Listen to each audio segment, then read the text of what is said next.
हमारे पेरेंट्स ने अंधी सेविंग्स की थी। अब जो हमारी जनरेशन है उनके पास घर गाड़ी है, अब वो क्या कर रहे हैं, वो अंधे खर्चे कर रहे हैं। I am India's most followed personal finance female influencer. ऐसा कोई ब्रांड एसोसिएशन है जिसको आपने मना कर दिया हो? बहुत सारे अटपटे प्रमोशंस आते रहते हैं, किसी के साथ सेल्फी डाल दो। मुझे लगा सिर्फ और ही ऐसे कमाते हैं। सबसे बड़ा मिस्टेक लोग क्या करते हैं for finances when it comes to children? Cash आजकल लोग यूज नहीं कर रहे हैं, तो उसकी वजह से बच्चे को नहीं पता कि लिमिटेड है वही पैसा। तो आपने फर्क देखा है माइंडसेट में between women and men when they invest? Main जो है ना वो ओवर स्टडी करता है, जो वुमेन होगी ना वो सिंप्लिसिटी की तरफ जाएगी।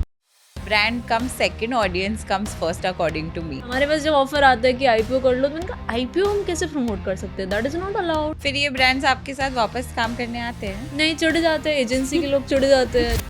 ऑफिस में दिन खराब गया, कल buy something for myself. ये रिटेल थेरेपी करनी चाहिए, एक्चुअल थेरेपी करनी चाहिए अपने साथ। वर्ल्ड वाइड डाइवर्स का नंबर सेकेंड रीजन जो है वो फाइनेंस ही होता है। फाइनेंस इन्फ्लुएंसर्स कितना पैसा कमा सकते हैं? If someone has 100K followers, so easily they can make per month.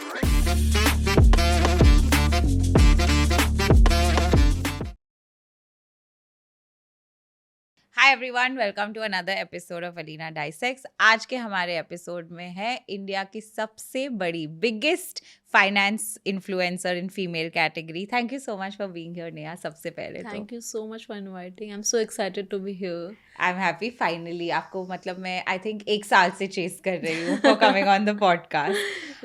But सबसे पहले सवाल तो यही है कि at what point did you become India's most followed female finance influencer? I am India's most followed personal finance female influencer.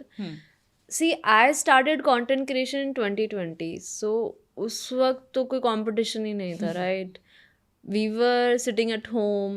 Someone was making dalgona coffee. Someone was learning dancing, music. And I was like कि मैं क्या करूँ? तो मेरा तो पूरा background ही finance में था, तो I thought कि ठीक है, इससे रिलेटेड मुझे कुछ करना है। एंड देन जीएसटी भी उस वक्त इतना पुराना नहीं हुआ था, नया था, तो people use to call me and ask me कि ये जो गवर्नमेंट ने आत्मनिर्भर भारत पैकेज लॉन्च किया है, इसका बेनिफिट हमें कैसे मिलेगा। गवर्नमेंट बिजनेस लोन दे रही थी कम इंटरेस्ट रेट पर, तो आई थॉट कि लोग फ्री में पूछ रहे हैं, why not to make videos about it and मैं सबको ही बता दूँ so that I can get views also. So ऐसा आई स्टार्टेड एंड 2-3 वीडियो में ही मेरा चैनल ठीक चल गया, मतलब वायरल हो गया, 500K 1 million व्यूज ऐसा। So from the day one, I started getting traction. There were people in the long form video content, but I was the very first one to start in short video platform. Then I got 300K followers on TikTok. फिर वो बंद हो गया. फिर then I restarted on Instagram. I got 600K in 6 months. So that is how journey continued. But the advantage I had, of course, number one, I have to say कि I was the first one. That's why. First mover advantage होता है. Plus, when you're first, so you don't have anyone to see around and you don't compare yourself with them, ठीक है, तो you're bindas making content, you are not thinking much about anything else. तो that was the second thing. I was very consistent कि मुझे बनाना है, और मुझे यही करना है, मुझे क्वालिटी पे ध्यान नहीं देना है, मुझे प्रोनाउंसिएशन या how I am talking about the things, ऐसा कुछ, ठीक है। तो second, that was the advantage. And third, with over time, like it's been 5 years and I am still the most followed in short video platform. Over the time I have tried to evolve. I have changed my content presentation. I have changed my topics. I have changed a lot. If you see my पुराना videos from 1 year also, तो और अभी का, तब भी तुम्हें बहुत change दिखेगा, right? तो third thing was कि change करती रही मैं अपने आप को, reading हो या content का presentation हो या topic selection हो या team building हो, everything. So I was on it full time, मेरे पास और कुछ था ही नहीं बैकअप में. So these are the 3 things which actually made me the most followed. अब आपने बोला कि सेकंड पॉइंट में कि तब कोई और नहीं थे तो आप कंपेयर नहीं करते थे किसी से और आप अपना कंटेंट बनाते थे. अब इतने सारे लोग आ गए हैं तो क्या अब आप कंपेयर करते हैं या सब लोग एक दूसरे को देखते हैं कि क्या हो रहा है मार्केट में? That is a very good question. या ऑफ कोर्स, होता क्या है, जब मार्केट में आप अकेले होते हैं तो you are the king, you are the queen, you are doing everything. But जब और लोग आते हैं तो you get to learn from them, right? कोई फन वाला फ्लेवर लेके आ रहा है, कोई इंटेलेक्चुअल वाला फेवर लेके आ रहा है, कोई एडिटिंग बहुत अच्छी कर रहा है, किसी के हुक बहुत अच्छे, तो you learning from everyone, right? And you have to continuously learn to stay in the game. So अभी कंपैरिजन देखो, ऐसा नहीं कहूँगी कि नहीं है, but those are because I started 2020 और 2021 में बोलो तो था, बिकॉज आई वॉज एकदम अकेली एंड 21-22 में a lot of people came. So I use to compare कि अच्छा उसका कंटेंट चल रहा है तो मेरा क्यों नहीं चल रहा है, but instead of just sitting and thinking about it, I did something about it. मैंने चेंज किया अपने आप को, इम्प्रूव किया. So it worked in my favour actually. But अभी when it's been 5 years, so I don't see other people because I have made a name for myself. I have made a presentation style for myself, a hook style. So I'm very unique in my style. But apart from comparison, one thing I also try to now focus on is कि जब सारे pages एक जैसे दिख रहे हैं, सबका editing style same है, सबका टॉपिक सेम है, तो how do you differentiate now? So that is a bigger question now for me. तो आप वो कैसे सॉल्व कर रहे हैं? So the answer can be कि I need to involve myself a lot, कि मैं अपने आप को ज़्यादा इन्वॉल्व करूँ. बिकॉज नेहा नागर तो एक ही है ना, कंटेंट क्रिएटर नेहा नागर जैसे बहुत सारे हैं, बट पर्सनली जो नेहा नागर है वो तो एक ही है ना. तो मुझे जो पर्सन है, एज अ पर्सन अपने आप को ज़्यादा दिखाने की ज़रूरत है, तभी I will be unique. So that is why when I became a mother, when I got married, I used to post a lot about it कि ये मेरी लाइफ में सच में हो रहा है, and this is how I'm going about it, this is how I'm doing something about it. जैसे investing for my child हो गया, या how I'm managing money with my husband हो गया. सो जितना आप अपने आप को इन्वॉल्व करोगे, अपनी पर्सनल लाइफ को इन्वॉल्व करोगे, that is the only way you can differentiate from 10 other creators. Because everyone is making the same type of content, same video editing, same सब कुछ.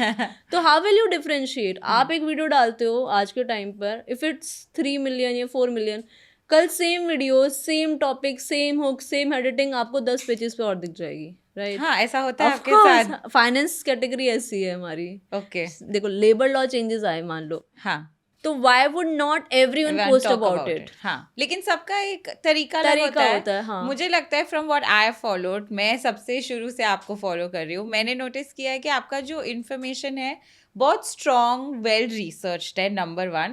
एंड सेकंड, आप इजीली लोगों को explain कर सकते हैं. आप जैसे बोल रहे हैं तो हमें समझ में आ रहा है, क्योंकि फाइनेंस हमेशा we will look at complicated है, लेकिन आप इजीली समझा रहे हैं. Yes, but again because shortcut चाहिए होता है लोगों को, तो बाकी लोग एकदम सेम डाल देंगे. नेहा, क्योंकि हम लोग कंटेंट क्रिएशन के बारे में बात कर रहे हैं, ऐसा कोई ब्रांड डील या ब्रांड एसोसिएशन है जिसको आपने मना कर दिया हो? हाँ, ऐसा कौन सा जिसको नहीं किया है मना? सबको अगर रिजेक्ट करते हैं तो isn't it a problem in making money as a content creator? When I started content creation उस वक्त मैं 6 भी करती थी per month. Okay. But now I have reduced to 2 also, मतलब per अच्छा, month 2 branded. या 3. क्योंकि एक तो नंबर 1 ऑफ कोर्स गवर्नमेंट का रिस्ट्रिक्शन अब काफ़ी स्ट्रॉन्ग हो गया है कि you can not promote mutual funds, you can not promote demat accounts, right, brokers. तो ये काफ़ी, तो ब्रांड्स वहीं फिल्टर आउट हो जाते हैं बिकॉज ऑफ दैट. सेकेंड, अब इतने सारे जो ब्रांड्स आ रहे हैं, ये गेमिंग के है या लॉटरी के है, हाँ, दीज आर नॉट, मतलब according to our value, because eventually people are losing money, right? So these are not beneficial for anyone, तो वो हम फिल्टर आउट कर देते हैं. ऐसा होता है जैसे फंडिंग मिली थी अभी 2022 में बहुत सारे स्टार्टअप्स को, तो बहुत सारे फिनटेक ब्रांड्स आए थे हमारे पास and they were paying us good money. But the thing is कि if the brand is very new, then there are high chances कि that brand may or may not work, right? So you need time to prove in the market. So जो एकदम नए brands होते हैं, भले ही they have money, they have good backing and everything, वहाँ मैं बहुत ज़्यादा सोचती हूँ कि शुड आई पिक और शुड आई नॉट पिक. तो वहाँ पे भी बहुत सारी चीज़ें फिल्टर आउट हो जाती है. जो स्टार्टअप वाले प्रमोशंस होते हैं कि कुछ नया आया है, वैसा इधर यू एस्टेब्लिश्ड नाम है आप एकदम, और आपने प्रूव किया अपने आप को 10 years में, जैसे कोई बैंक है या एनीवन, तो फिर वो पिक करते हैं. फिर जो ट्रेडिशनल बैंक्स हो गए या ट्रेडिशनल जो फिनटेक कंपनीज हो गई, वो हम कर लेते हैं इजीली, उन पे हम ज़्यादा सोचते नहीं है कि of course they have proven themselves, plus वो गवर्नमेंट के सारे जो लीगल कंप्लायंसेस है वो करके आए होंगे एंड एवरीथिंग, तो वहाँ चूज कर लेते हैं. फिर बहुत सारे अटपटे प्रमोशंस आते रहते हैं ब्रो कि किसी के साथ सेल्फी डाल दो किसी एंटरप्रेन्योर के ऐसा साथ। भी होता है? हाँ, of उसके कितने course, पैसे मिलते हैं? अच्छे पैसे मिलते हैं। मुझे लगा सिर्फ और ही ऐसे कमाते हैं। नहीं नहीं, फाइनेंस इन्फ्लुएंसर्स भी कमाते हैं यार, बिकॉज किसी के साथ फोटो लेने के लिए? Of course at the end of the day it's a PR game, right? Okay. मतलब you can earn in an number of ways. तो सेल्फी लेके डालने के भी पैसे मिलते हैं। मुझे नहीं पता था, मैं तो यही इंडस्ट्री से हूँ और मुझे नहीं पता था। नहीं, मुझे पता था कि for example if somebody is a celebrity तो उनको पैसे मिलते हैं, but I didn't no finance influencer के साथ फोटो लेने के पैसे मिलते हैं। सिर्फ ब्रांडिंग की जरूरत पड़ती है हर एक ब्रांड को, राइट? हर एक नई कंपनी को। तो one way is to go about is कि जो उनका फाउंडर है उसकी ब्रांडिंग स्ट्रांग होनी चाहिए। तो उसकी ब्रांडिंग स्ट्रांग करने के लिए फिर दे कम मीट ऐसा, तो उस वे में हमें मनी मिल जाता है, राइट? और भी अटपटे तरीके से आते हैं कि आप 2 दिन यहाँ पे आओ, हम आपको घुमाते हैं। They are not paying for videos coverage. हाँ, but they are paying for कि तुम होके जाओ बस हमारे यहाँ, so that you get good vibes from us and you talk more positive about us. ऐसा ब्रांड्स भी होती है काफ़ी सारी कि तुम will give you stay, hotel and थोड़ा बहुत जो भी अमाउंट होगा वो ऐसा। फिर मतलब मोस्टली मेजरली इसीलिए 2 per month अब हो गया है, मतलब bare minimum, but 4th still I try to make it around. But mostly brands ऐसी होती है जो हम नहीं कर रहे होते हैं। कई बार ऐसा होता है कि पेमेंट आ गया है और पहले हमें लगा कि ठीक है इट्स अ बिग नेम और सही प्रोडक्ट है, बट देन जब हम लिखने बैठे उस प्रोडक्ट के बारे में और वो बुलवाना क्या चाह रहे हैं, वो अलाइन नहीं हो रहा है, राइट? ब्रांड अच्छा है, आपका प्रोडक्ट अच्छा है, रिव्यूज अच्छे हैं, सब कुछ अच्छा है, लेकिन आप जो हमसे बुलवाना चाह रहे हो वो हम नहीं बोल सकते ना। हमेशा सिर्फ पॉजिटिव नहीं बात कर सकते आपके बारे में, राइट? और वो पॉजिटिव नहीं बात कर सकते जो हमें लग नहीं रहा कि ऐसा है आपके साथ। तो फिर कई बार ऐसा होता है कि जब इवन 2-3 स्टेज आगे बढ़ चुकी होती है बात, स्क्रिप्टिंग तक पहुंच चुकी होती है, देन मैंने कहा नहीं यार नहीं हो पाएगा, आप रिफंड कर दो पैसा। तो मेरे जो मैनेजर वो सिर पे चढ़ जाते हैं कि ब्रो तुमने पहले क्यों हाँ किया। मतलब पहले हाँ इसलिए किया बिकॉज वी थॉट प्रोडक्ट अच्छा है, but we did not know कि आपने अपना रिसर्च स्क्रिप्टिंग किया, पता चला। नहीं, स्क्रिप्टिंग पे रिसर्च तो पहले कर लिया था, बट स्क्रिप्टिंग किस तरीके की चाहिए उनको, बिकॉज ब्रांड्स बहुत कई बार रिजिड हो जाते हैं ना कि हमें इसी हाँ इसी टोन में चाहिए ऐसा। तो वहाँ पर बहुत रिजेक्शंस हो जाते हैं। तो मतलब जितने हम हाँ करते हैं उससे 90% तो हम ना करते हैं यार। ये अभी हुआ है या इनिशियली भी आप ऐसे कॉल्स लेते थे? इनिशियली यार कम था, obviously I have made mistakes, है ना? मिस्टेक्स के बाद ही सीखते हैं। It's not even about mistake, when you are new in the business you want to earn money, because वही पैसे से तो आप आगे बढ़ेंगे, तो वो मुश्किल हो जाता है कि कब ना बोले और कब हाँ बोले। Also it's not about money actually Alina, मतलब मनी का तो स्टार्टिंग से ही नहीं था, बिकॉज आफ्टर यू नो कि you have arrived at a position जहाँ पे you make money in the future, you can easily make money in the future, so you don't think about the money in the very first place. You think about कि मुझे audience का trust gain करना है, मुझे long term यहाँ टिकना है। तो मेरा तो हमेशा से दिमाग में यही था कि bro I'm not here for 1-2-3 years, I'm here for forever.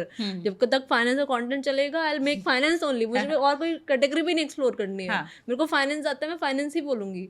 तो वैसा तो मनी तो कभी भी नहीं था Leena. Even I have made mistakes, but that was not because of money, that was because of maybe lack of research, maybe lack of knowledge also, कि हमें इतना पता नहीं था कि इसमें ऐसी प्रॉब्लम्स आ जाएंगी, ऐसा वो हो सकता है। ये कई बार ऐसा होता है कि कुछ छूट जाता है, हुआ था ऐसा। बट अभी तो आई एम लाइक कि अगर हम वीडियो बना चुके अपलोड कर चुके हैं उसके बाद भी कुछ फील हो रहा है तो विल डिलीट द वीडियो तुरंत। हाँ, और यू टेक योर 100% वापस। ऐसा होता है अभी तो। फिर ये ब्रांड्स आपके साथ वापस काम करने आते हैं? नहीं, चढ़ जाते हैं, एजेंसी के लोग चढ़ जाते हैं, जो बीच में लोग होते हैं वो चढ़ जाते हैं, ब्रांड्स भी बहुत ज़्यादा चढ़ जाते हैं तो उनकी टोनैलिटी, मतलब मैं तो बोलती हूँ मुझे मैसेजेस मत दिखाया करो ब्रांड के, क्योंकि मेरे को खुंदक चढ़ती है फिर क्योंकि उनकी टोनैलिटी से दिख जाता है। पर मुझे लगता है बेटर अप्रोच है, and for upcoming creators also in any industry and field जो ये एपिसोड देख रहे हैं, मुझे भी यही लगता है कि लॉन्ग टर्म सोचना चाहिए। क्विक मनी के लिए आपको बहुत सारे ऐसे ऑफर्स आएंगे, लेकिन आपकी बिल्ड हुई है ऑडियंस के साथ एक रैपो, वो खराब नहीं होना चाहिए। Brand comes second, audience comes first according to me. मतलब मैंने भी वैसा ही एस्टैब्लिश किया है करियर। डेफिनेटली, बिकॉज पैसा अर्न करना हो तो फाइनेंस वालों के लिए एन अपॉर्चुनिटीज है यार। राइट। आईपीओ प्रमोट कर दो, हाँ। स्टॉक प्रमोट कर दो, अंडर द टेबल कर दो, बहुत होता है यार। It's very common in the industry. और इन्हीं की वजह से, ऐसे ही लोगों की वजह से, ऐसे ही जो ब्रांड्स है या कंपनीज की वजह से जो सेबी जो रूल्स को स्ट्रिक्ट कर रही है, वो इसी वजह से तो हो रहा है। लेकिन under the table finance content creator और ब्रांड्स के साथ क्या होता है? मतलब आई don't know how they do it, Okay. But हमारे पास जब ऑफर आता है कि आईपीओ कर लो, तो मैंने कहा आईपीओ हम कैसे प्रमोट कर सकते हैं, that is not allowed. But वो लोग कर रहे हैं, अप्रोच कर रहे हैं, तो कुछ कर रहे डील हो होंगे रहा ना वो। होगा। हाँ, ये तो ऑफिशियल नहीं है आप बोल रहे हैं? नहीं। Oh, that is why under the table. हाँ। Okay. If you are SEBI registered, then also you have to comply with some rules. But if you are not SEBI registered, I am not SEBI registered, तो you cannot take names of stocks in the good way कि भाई इसमें इसमें invest कर कर दो, ये बढ़ने वाला है, ये अच्छा स्टॉक है, ये अच्छा म्यूचुअल फंड है, ऐसा। इवन ब्रोकर्स का भी हम ऐसे नहीं ले सकते नाम, है ना। व्हेन यू हिट 1 मिलियन का मार्क तो और ज़्यादा रिस्ट्रिक्शंस हो जाती है, because according to SEBI, according to laws, हम फिर सेलिब्रिटी कैटेगरी में आ जाते हैं। और सेलिब्रिटी कैटेगरी में फिर बहुत ज़्यादा ही होता है कि आप ये प्रमोट नहीं कर सकते और वो प्रमोट नहीं कर सकते, वैसा। This law many people don't follow. मैंने तो देखा है बहुत सारा कंटेंट जहाँ पे लोग बोल रहे हैं इस म्यूचुअल फंड में पैसे डालिए, इसमें नहीं डालिए। होता है, वो रेगुलेशंस में पकड़ा जा सकता है बेसिकली। इजीली, हाँ। ओके। बट लोग कर रहे हैं, तो आई डोंट नो, मे बी क्योंकि अभी ना इंडस्ट्री नया है हमारा। अभी भी नया है। हाँ, नया है, प्लस जो लॉज है वो भी नए हैं, तो वहाँ पे भी लूप होल्स है, राइट। तो they are not doing illegally, they are not doing ऐसा कुछ उनकी अकॉर्डिंग की गलत है, बट लूप होल्स का वो यूज कर रहे हैं, जो कि हर एक बिजनेसमैन करता है। So that is why maybe they, मतलब हर किसी का माइंडसेट अलग होता है, तो उनका माइंडसेट में भी वो हो कि लूप होल है, why not to use it, ऐसा। ओके। टेल मी कि फाइनेंस इन्फ्लुएंसर्स कितना पैसा कमा सकते हैं? ओके, बहुत सारा कमा सकते हैं। ओके, सो मतलब ऐसा पहले माना जाता था, इवन आई थिंक अभी भी है, कि फाइनेंस वाले सबसे ज़्यादा चार्ज करते हैं पर व्यू का पैसा। ओके। जैसे कॉस्ट पर व्यू होता है वो सबसे ज़्यादा फाइनेंस वालों को मिलता है, because they have that kind of audience who are high paying, Yes. Plus they are looking for advices for a bigger amount. Like अगर कोई मुझे देख रहा होगा तो they will watch me for to know about कि वो अपना 1 पैसा लाख, कहाँ डाले? 10 लाख या 1 करोड़ कहाँ कैसे इन्वेस्ट कर सकते हैं, समझ सकते हैं उसके बारे में, लाइक, राइट। बट अगर कोई ब्यूटी इन्फ्लुएंसर है या ट्रैवल है, तो may be they will watch them for कि 10,000 रुपीज़ की लिपस्टिक कहाँ से कौन सी बेटर मिल जाएगी। तो अमाउंट आप देख रहे हो कि जिस क्वेश्चन के साथ हम दोनों लोगों को देख रहे हैं, वो क्वेश्चन का जो अमाउंट है वो बहुत हाई है। तो that is why CPV comparatively finance वालों का थोड़ा ज़्यादा होता है। So this is why they are able to earn good amount. And if someone has 100K followers, so easily they can make per month 1 lakh to 2 lakh rupees per month. लोगों को लगता है एक्चुअली में कि it's all about followers also, but it's not at all about followers. It's all about your average views. कि अभी आपके क्या व्यूज आ रहे हैं, उसके according you will get paid. If you have average views of 100K, तो you will get most probably वही पर वीडियो का 1 लाख या उसके आसपास, ठीक है। बट मे बी थोड़ा ज़्यादा इफ यू हैव, हाँ ज़्यादा होता है, आई एम टेलिंग यू, थोड़ा मिनिमम कम बता रहे हैं। करेक्ट उसके अराउंड या उससे ज़्यादा ऑफकोर्स ज़्यादा ही मिलता है, तो उसके अराउंड आपको मिल सकता है। But it also depends on the quality, of course उसके अंदर भी फिर बहुत सारे फिल्टर आते हैं कि किस टाइप का ऑडियंस बेस है आपका, किस टाइप का आपका प्रेजेंटेशन है। यू नो, ब्रांड्स प्रेजेंटेशन पे बहुत ज़्यादा फोकस करती है। कि अगर उनको एक क्रिएटर है, लेट्स सपोज एक क्रिएटर है और वो बहुत हाई क्वालिटी वीडियोस बना रहा है और उसके व्यूज़ आ रहे हैं 50K, लेकिन एक दूसरा क्रिएटर है उसके व्यूज़ आ रहे हैं 100K, बट उसकी वीडियोस नॉर्मल है, तो they will pay equal amount to both of them, because जो ए है उसकी क्वालिटी हाई है प्लस व्यूज 50K है, तो दैट इज ऑल्सो ओके। वैसा ओके, डेमोग्राफिक्स पे भी पे करते हैं एक्चुअली ब्रांड्स कि इनकी ऑडियंस कहाँ से आ रही है, कितने पैसे and all of that also, so it doesn't depend on just follow following कितनी Yes, है। yes. तो कंटेंट क्रिएशन के बारे में हमने बात की, अब मुझे बात करना है आपका पर्सनल जो माइंडसेट रहता है, क्योंकि आप दूसरों को बता रहे हैं, तो हमें जानना है कि आपने सबसे बड़ी मिस्टेक फाइनेंशियली क्या की है। Okay. तो मोस्ट कॉमन जो मिस्टेक आई थिंक मेरे साथ साथ you would also agree, when you start earning तो उसके बाद जो अमाउंट आता है, इंस्टेड ऑफ थिंकिंग कि इसका क्या करूँ, आई थॉट कि अभी और कमा लेती हूँ. हाँ तो आई वॉज इन्वेस्टिंग, ऐसा नहीं है कि I was not investing, but जब वो बिगर होता गया तो वो काफ़ी टाइम तक आइडल पड़ा हुआ रहता. हाँ तो इवन इफ मैं एफडी भी कर देती उसकी, तो then also I would have got 6% का return. But because I was so busy and like everyone else, जब हम पैसा कमा रहे होते हैं वी आर लाइक कि देखेंगे, हाँ बाद में देखेंगे. तो मैं भी वही हूँ, मैं भी यही सोचती थी कि बाद में देखेंगे, because it's a bigger amount या थोड़ा बड़ा हो रहा है धीरे धीरे. तो I would sit and decide at peace, ऐसा नहीं कि अभी से कुछ करती जाऊँ. तो number one mistake was like actually क्या करना चाहिए कि आपके पास थोड़ा भी है कमाया हुआ, तो उसको भी इन्वेस्ट कर देना यार चाहिए। ज्यादा नहीं तो तुम एफडी तो कर ही दो ना, क्योंकि you will take time like 1 month या but what if you 1 need the year. Money, FD में निकाल नहीं सकते। वो तो फिर बेसिक आपका पूरा क्लियर होना चाहिए. लाइक मेरा बेसिक क्लियर था. बेसिक क्या होता है कि आपके पास हेल्थ इंश्योरेंस होना चाहिए, आपके पास लाइफ इंश्योरेंस होना चाहिए, आपके पास इमरजेंसी फंड होना चाहिए which is 6 times of your monthly income. इतना तुम्हारे पास पड़ा होना फॉर चाहिए. हेल्थ, लेकिन फॉर हेल्थ नहीं, for emergencies, any kind of emergencies, ठीक है. लेकिन मेरे साथ क्या था कि ये सॉर्टेड होने के बाद भी जो अमाउंट extra. पड़ा हुआ था, Okay. उसका मैंने यूज नहीं किया. ओके सो मोस्टली मतलब 99% लोग करते हैं मिस्टेक.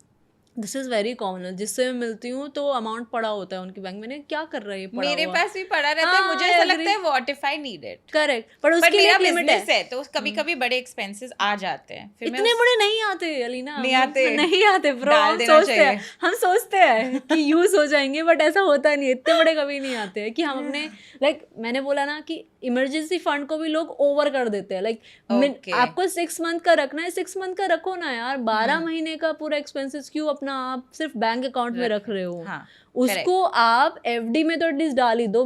लिक्विड फंड्स होता है देन उसमें डाल दो. देन और भी बहुत सारे ऐसे ऑप्शन है शॉर्ट टर्म इन्वेस्टमेंट्स के लिए है, Yeah, गवर्नमेंट got की it. कुछ स्कीम्स है राइट.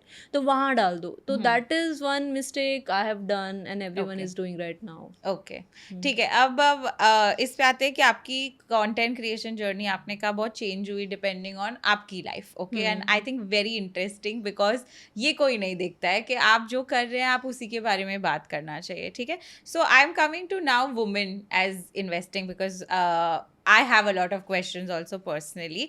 आपने इन्वेस्टमेंट में सबसे पहले तो आपने फर्क देखा है माइंडसेट में between women and men when they invest money?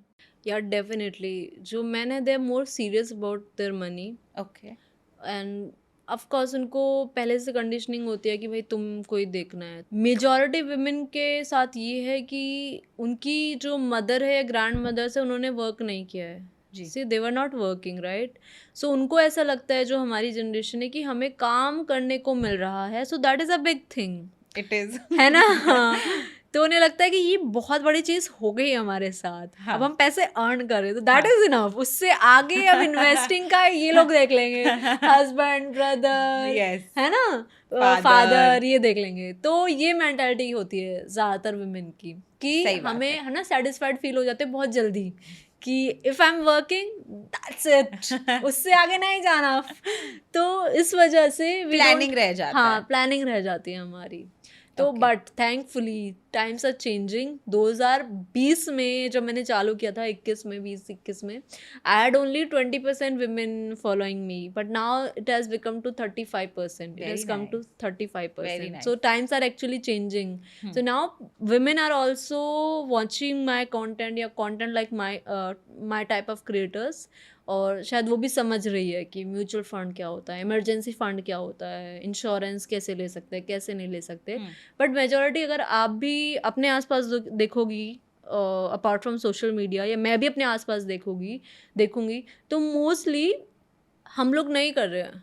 नहीं कर रहे. मेरे भी अराउंड बहुत सारी ऐसी वुमेन है who have money, whether they are earning or not earning, they are not managing They their are not finance. managing, right. They are not serious about it. उनको लगता है कि अभी मैंने एक चीज कर ली है वो इनफ है मेरे लिए. ऑल्सो मुझे लगता है कि वो अपने जो भी डिपेंडेंट हैं, जैसे कोई भी रहेगा फैमिली में, तो वो देख लेंगे। और मैं मानती हूँ आज कि मैं भी ऐसा करती थी कि भाई देख लेंगे, कि फादर देख लेंगे, कोई भी किसी और को दे दूंगी मैं, मुझे ज्यादा इसमें नहीं पढ़ना है, क्योंकि आई एम क्रिएटिव फील्ड से, तो मुझे करेक्ट क्रिएटिव काम करेक्ट करना हाँ पसंद है, मुझे फाइनेंस में इतना इन्वॉल्वमेंट नहीं था। This is when I was very young and I started earning money. फिर मैंने कहा नहीं, अब मुझे ही देखना पड़ेगा और कंट्रोल मेरे पास होना चाहिए कि फाइनेंस में क्या हो रहा है। प्लस मुझे लगता है कि वुमेन आर बेटर इन्वेस्टर्स। मुझे लगता है कि smarter decisions women are able to take in where to put the money and how to put and things like that. Yes when it comes to like smartness of course हम लोगों ने मतलब saving तो एकदम pro है हम लोग हाँ। सेविंग में ना वहाँ पे तो हम जैसे Can't go wrong. हाँ ऑफ कोर्स तो जैसे हमारी मदर लोग भी लॉकडाउन के टाइम पे भी इतना कैश निकला सबके पास तो जो ग्रोसरी में पैसे जा रहा था वहाँ से बचा रही है वो तो सेविंग में तो देयर इज नो डाउट कि we are the number one और we are doing better but of course in investing also because जब विमेन इन्वेस्ट करती है क्या डिफरेंस होता है जब मैन इन्वेस्ट करता है तो मैन जो है ना वो ओवर स्टडी करता है ओके डेप्थ में जाएगा और जब विमेन होगी ना वो क्या करेगी कि वो सिंप्लिसिटी की तरफ जाएगी लेट्स टेक अ एग्जांपल जैसे अगर कोई बोल रहा है म्यूचुअल फंड में इन्वेस्ट करो राइट तो एक ऑप्शन होता है इंडेक्स फंड और एक होता है बाकी टाइप ऑफ जो म्यूचुअल फंड्स होते हैं तो विमेन सोचती है कि इंडेक्स फंड मैंने समझ लिया अब मैं चुपचाप इसमें इन्वेस्ट करूंगी लॉन्ग टर्म के लिए वो वहीं पे अपना समझेगी चालू कर देगी बट मैन वहाँ पे उसको सब कुछ समझना है कि what are other type of investments वो वहाँ पे रिस्क भी लेगा दिमाग लगाएगा तिकड़म लगाएगा जबकि पीस बहुत ज़रूरी होता है राइट एंड लॉन्ग टर्म का माइंडसेट भी बहुत ज़रूरी होता है इसीलिए जो women and not just women जो बच्चे हैं वो भी ज़्यादा अच्छा परफॉर्म करते हैं रियली यस क्योंकि सेम माइंडसेट कि हमने एक चीज़ समझ ली and will stick to it और फिर will not think much about it कि कब बेचना है कब अगेंस्ट खरीदना है क्योंकि देखो लॉन्ग टर्म में लोग रियल एस्टेट में इसलिए तो ज़्यादा पैसा बना पाता है क्योंकि उनके पास सेलिंग का ऑप्शन इजीली अवेलेबल नहीं होता है राइट तो इसीलिए जब आप सेलिंग के बारे में ज़्यादा नहीं सोच रहे हो you will stay for long term तो that is one reason why women और बच्चे perform better wow I didn't know that. अब ये बताइए कि अगर किसी लड़की की शादी हो रही है तो उसको फाइनेंशियली क्या देखना चाहिए? यार देखो शादियों की जब कॉन्वर्सेशन होती है तो सब पूछते हैं लड़का कितना कमाता है ना लड़की को ये काम आता है कि नहीं लड़की वर्किंग है तो how much she is earning but सारा प्रेशर लड़के के ऊपर फाइनेंशियल वाली चीज़ों को लेके होता है कि उसकी कितनी प्रॉपर्टी है एंड एवरीथिंग और ये खुल्लम होती है कॉन्वर्सेशन ठीक है बट अगर लड़की खुद से इन चीज़ों के बारे में लड़के से पूछ ले या उसकी फैमिली से पूछ ले तो बोल देंगे मनी माइंडसेट है करेक्ट है ना मनी माइंडेड है Correct. ऐसा तो उसको जज किया जाता है जबकि when we are at a time जहाँ पे दोनों ही अर्निंग है तो why not to have a money conversation directly right क्योंकि उन दोनों को साथ में रहना है फैमिली ने कॉन्वर्सेशन कर ली वो अलग बात है लेकिन why they are not talking about money directly है ना वो क्यों इतना सोचा जा रहा है कि पैसों के बारे में मनी माइंडेड बोलेंगे या ऐसे जज करेंगे या कुछ भी है so before saying yes to any proposal या even if you have a girlfriend और boyfriend before getting into the next step of your relationship you should always consider the monetary part as well because worldwide diverse का number second reason जो है वो finance ही होता है वो money related ही होता है राइट मनी के ऊपर ही सबसे ज़्यादा कॉन्फ्लिक्ट हो रहे होते हैं ऑफकोर्स फर्स्ट 2 years या फर्स्ट 3 years में लवी डवी होगा सब कुछ हाँ ठीक है देख रहे हैं ठीक है मैनेज कर लेंगे ये लेकिन बाद में ये प्रॉब्लम्स और बढ़ती जाती है and it will impact not just you but your child also right because if you are not talking about money openly you are not discussing about your finances before having a child और बच्चा पैदा करना is a costly affair right now these days वो एक financial decision है apart from of course mental भी है physical decision तो है ये but that is a financial decision also तो बहुत सारा फिर आपका पूरा लाइफ का स्ट्रक्चर चेंज हो सकता है जो लाइफ के स्टेजेस है इसीलिए you should before without judging और without having that fear of getting judged आपको पूछना चाहिए खुला पूछना चाहिए कि भाई what is your money mindset do you have any liabilities what do you prefer you will take loan और या फिर कैश में पेमेंट करोगे what do you prefer you will prefer कि हमारे पास अगर कोई अमाउंट आ गया है तो वी विल इन्वेस्ट इट या फिर we will get an get a gadget या फिर ट्रैवल पे जाएंगे। तो ये मॉनेटरी से रिलेटेड जितने भी क्वेश्चन है पूछो, और पूछने का एम ये होना चाहिए कि हम दोनों के जो जवाब हो सिमिलर नहीं हो तो कोई बात नहीं, लेकिन मनी माइंडसेट मैच करना चाहिए। जैसे कि हाँ, मेरा यही सवाल है कि हाँ। अगर आप बोल रहे हैं कि पूछने चाहिए, सवाल पूछने चाहिए, लेकिन एक लड़की को कैसे पता कि ये आंसर, बिकॉज सबका इन्वेस्टिंग, सबका स्पेंडिंग हैबिट डिफरेंट होता है, तो कैसे मैच करेंगे कि this is a good person for me, क्योंकि इनका मनी माइंडसेट और मेरा मनी माइंडसेट साथ में जा रहा है। कहाँ इशू आ सकता है कि अगर कोई एक इंसान है और वो स्पेंडिंग कर रहा है बहुत ही ज़्यादा गैजेट्स पे, है ना, तो आप उसको जज कर पाओगी कि यार इसका जो इंक्लाइनेशन है वो गैजेट्स की तरफ ज़्यादा है। तो फिर यू आस्क योर सेल्फ ना, are you okay with that? Okay. तुम्हें चलेगा वो कि ये बढ़ जाए ये सिचुएशन, और तो will that work for you? Okay. तो you have to ask yourself also. जैसे लड़की है और आप लड़के हो, और लड़की ज़्यादा खर्चीली है, वो अपने पैसे से खर्च कर रही है, but still are you okay with that? अब कोई लड़का है वो अपने पेरेंट्स पे खर्च कर रहा है ना, और आपने पूछ लिया, आपको पूछना चाहिए क्योंकि बिफोर सेइंग यस आपको ये सारी चीज़ें पूछना चाहिए कि आप कहाँ कहाँ खर्च करते हो, आपके मेजॉरिटी खर्चे कहाँ जाते हैं, आपके ऊपर लाइबिलिटीज़ तो नहीं है, आप अपने पेरेंट्स, भाई बहन, किसी के एजुकेशन स्पॉन्सर कर रहे हो या कहाँ खर्च कर रहे हो, आपके गोल्स क्या है। हो सकता है लड़की को ट्रैवल ज़्यादा पसंद हो लेकिन लड़के को घर खरीदना है बड़ा, तो यहाँ पे लेटर ऑन काफ़ी कन्फ्लिक्ट आ सकता है, बिकॉज एवरी ईयर लड़का तो सोचेगा कि जो भी फंड्स आ रहे हैं हम इन्वेस्ट कर देते हैं रियल एस्टेट में या म्यूचुअल फंड में, लड़की बोलेगी कि यार हम जिएंगे कब, हाँ। हम ट्रैवल कब करेंगे, तो वैसा। तो इसीलिए जो भी उनके आंसर्स है, then ask yourself, are you okay with that mindset? Will you be able to deal with it for longer period of time? What if जो उनका माइंडसेट है वो और बढ़ जाए, आप सोच रहे हो नहीं नहीं सुधार दूंगी, नो ब्रो, कोई नहीं सुधरेगा।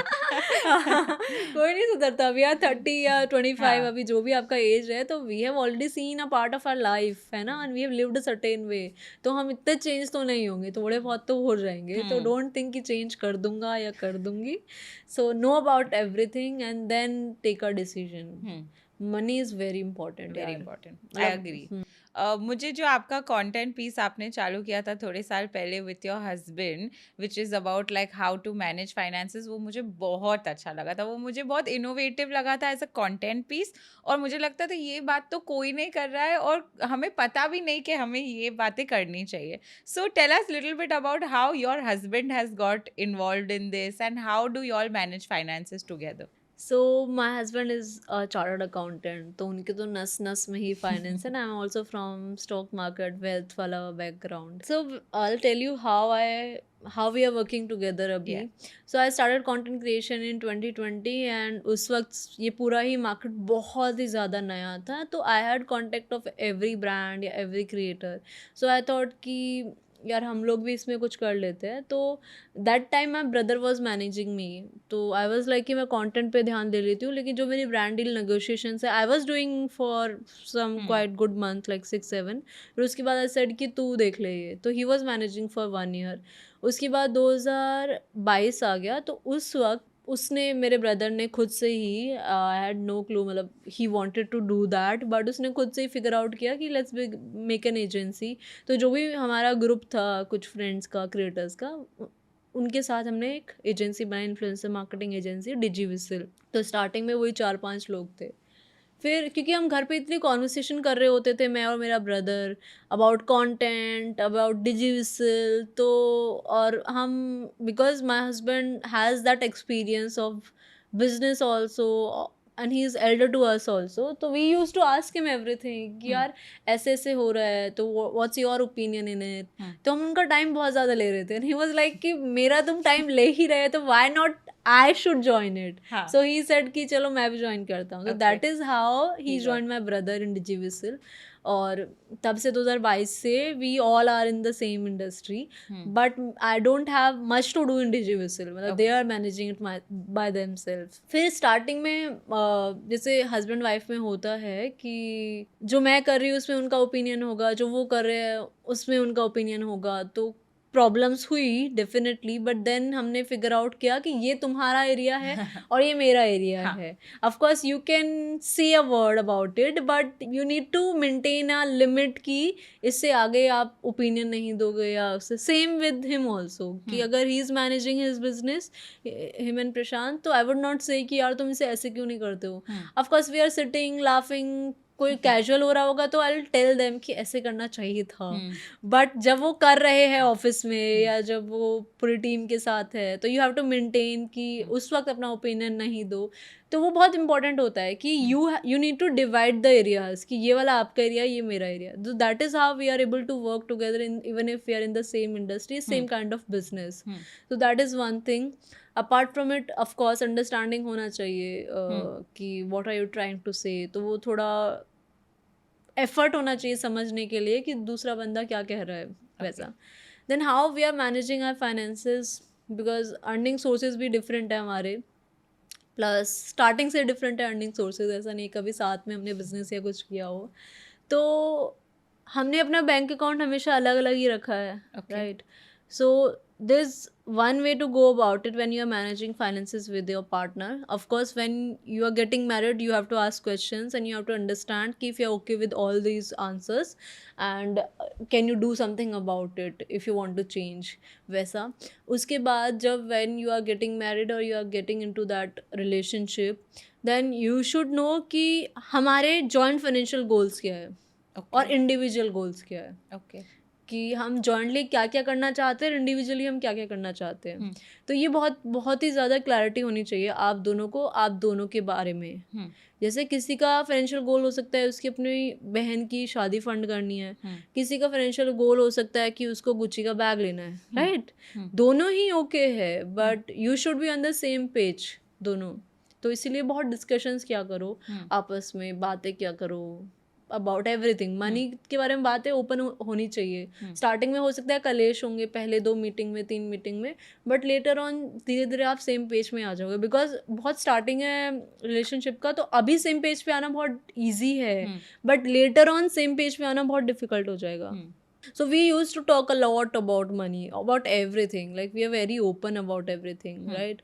And कुछ समझ में नहीं आता है या किसी का माइंडसेट मैच नहीं करता है, तो then also we are like कि ठीक है बाद में समझाऊंगा अपना point of view, but it's okay, अभी जो तुम बोल रही हो वो ठीक है. तो talk about money, plus have your individuality. अपना खुद का अकाउंट होना चाहिए. लोग क्या करते हैं कि सब कुछ मर्ज कर देंगे और कुछ पता ही नहीं है कि क्या तेरा है क्या मेरा है. तो वो एक तेरा एक मेरा होना ही चाहिए, because you are joint everything. घर भी होना है, एवरीथिंग होना है, तो जॉइंट बैंक अकाउंट भी होना चाहिए जिसमें आप सेविंग्स करो अपने फ्यूचर के लिए.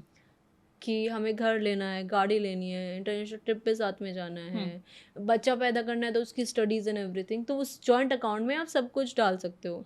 इट्स लाइक कि आप जो अर्न कर रहे हो वो आपकी इंडिविजुअल अकाउंट्स में है, फिर उसमें से यू डिसाइड अ नंबर कि इतना हम अपने जॉइंट खर्चों के लिए, जॉइंट जो फाइनेंशियल गोल्स है उनके लिए निकालेंगे. मेरे आसपास तो एटलीस्ट बहुत सारे ऐसे लोग हैं जो बोलते हैं कि for example when women are working and men are working, and आप बोलते हो दोनों को जॉइंट सिलेक्टिवली पैसे डाल के और जो भी उनका खर्चा है depending on how much they earn money करना चाहिए.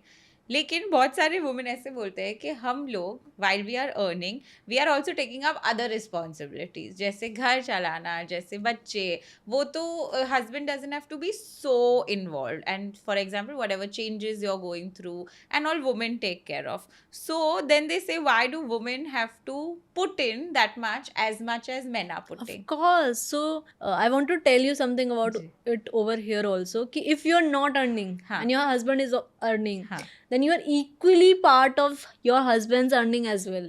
Why? Because he is able to earn well because you are taking care of everything else. और उसको हम क्वांटिफाई नहीं कर सकते. Exactly. है ना? Exactly. तो if he is earning, let's suppose 1 lakh rupees, so you also are part of that earning.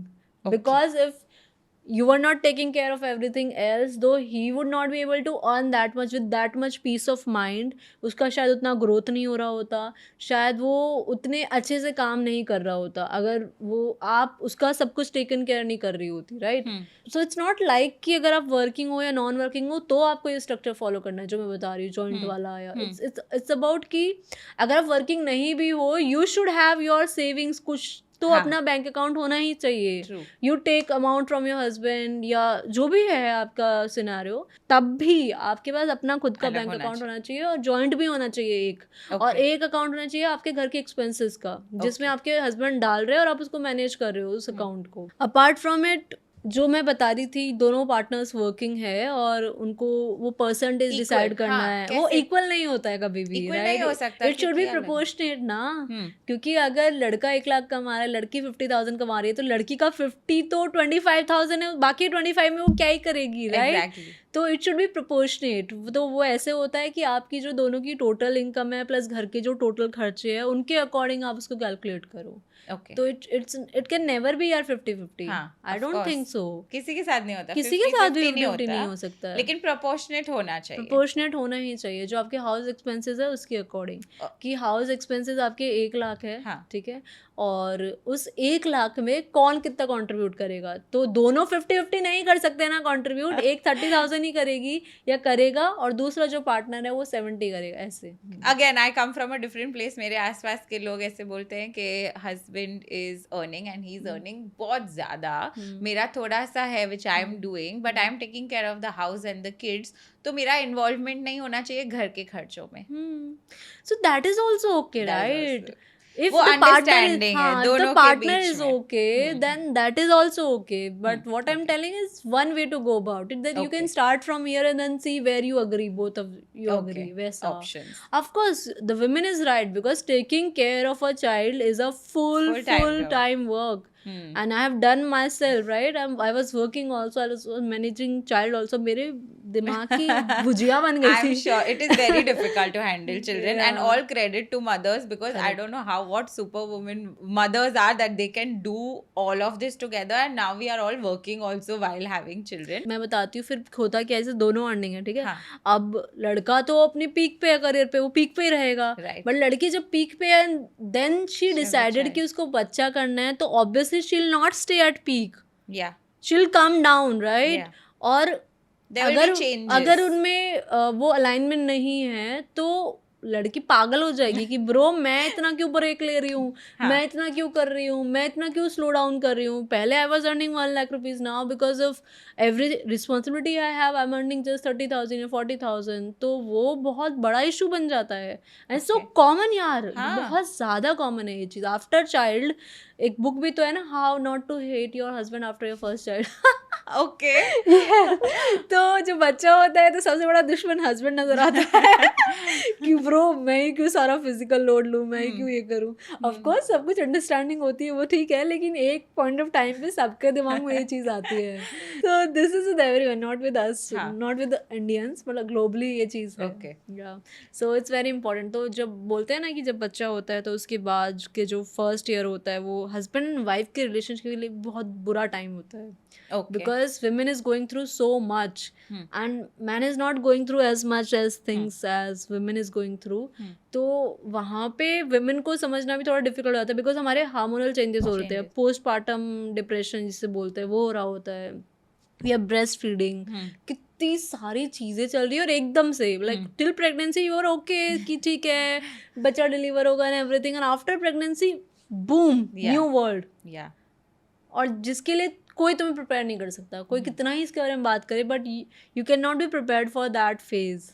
तो उस वक्त फिर बहुत प्रॉब्लम्स आती है. तो why not to sort at least money वाला पार्ट, और बाकी तो कैसे भी कर लो. चलता रहेगा. Correct, But correct. tell me कि after you had a child, how did your mindset about money change? I think after having a child you become more mature एकदम से. पूरा लाइफ ही like you are taking care, है ना. Someone is depending on you even for food. तो मतलब एक एक मिनट के लिए कोई तुम पे डिपेंडेंट है तो कितना बड़ा सा एकदम से ऐसा फील होता है कि यू आर रिस्पॉन्सिबल. सो सबसे पहला मनी माइंडसेट तो ऑफकोर्स रिस्क टेकिंग हमारी थोड़ी सी कम हो जाती है. Okay. We started taking our finances more seriously. पहले इतना नहीं ले रहे होते हैं और ज़्यादा सीरियस हो जाते हैं. I meet so many people जो एयरपोर्ट पे या इवन इवेंट से मुझे मिलते हैं कि because of you I started investing Sukanya Samriddhi Yojana, I was looking for something for my child. तो लोग देख रहे होते हैं, लेकिन बिफोर चाइल्ड वो शायद नहीं देख रहे होते हैं कि क्या इन्वेस्टमेंट है क्या नहीं है. एक दो सुन लिया और उसमें इन्वेस्ट कर देंगे. लेकिन जब बच्चा हो जाता है, जब और सीरियसली देखने लग जाते हैं. उसके अलावा आई थिंक स्लो डाउन करना भी सीखा. कैसे स्लो डाउन किया आपने? मतलब before motherhood I was thinking कि 6 महीने का गैप होगा and I back to everything, सब कुछ वैसा ही होगा, I be taking care of both the things equally. But वैसा नहीं होता है. एक बार तुम्हारा बच्चा बीमार पड़ा एंड यू आर लाइक, ये तो मेरे करियर की वजह से है, मुझे सब कुछ छोड़ना होगा.